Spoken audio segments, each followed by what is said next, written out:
אז המורה לתנ"ך בגבעתי, המורה ללשון מודיעין, השכן מלמעלה קבלן עבודות, אבל חודש כבר במילואים. עורכת הדין היא קמבצית, עושה משמרות באוגדה. אחיה איש הייטק בכיר, עכשיו הוא צלף על גגות ברצועה. מנהל את הסניף הקשוחה של הבנק, היא סמג"ד ביהודה ושומרון.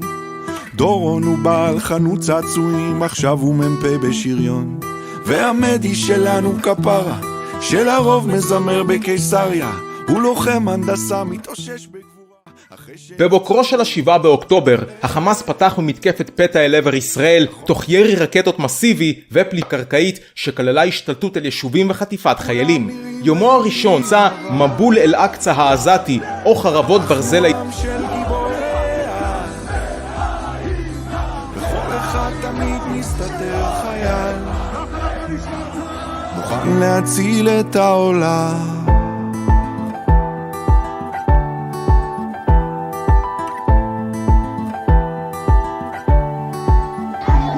יש את הנהג אוטובוס של דן, זה שתמיד עומד בזמן. הוא עכשיו מפקד סוללת תותחנים בדרום ליד ניר-עם.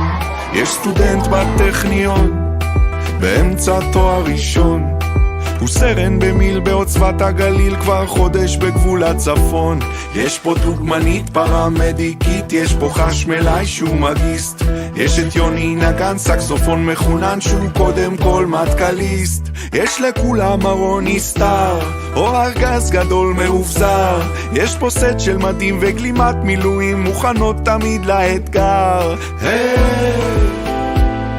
נכון כולם נראים רגילים, אבל אנחנו עם של גיבורי על, בכל אחד תמיד מסתתר חייל, מוכן להציל את העולם.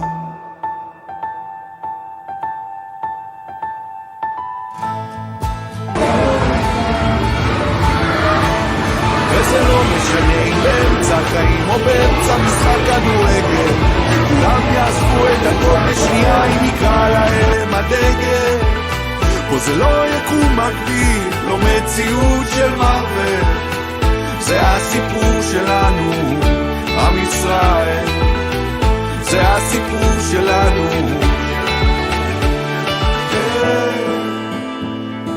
נכון כולם נראים רגילים, אבל אנחנו עם של גיבורי על,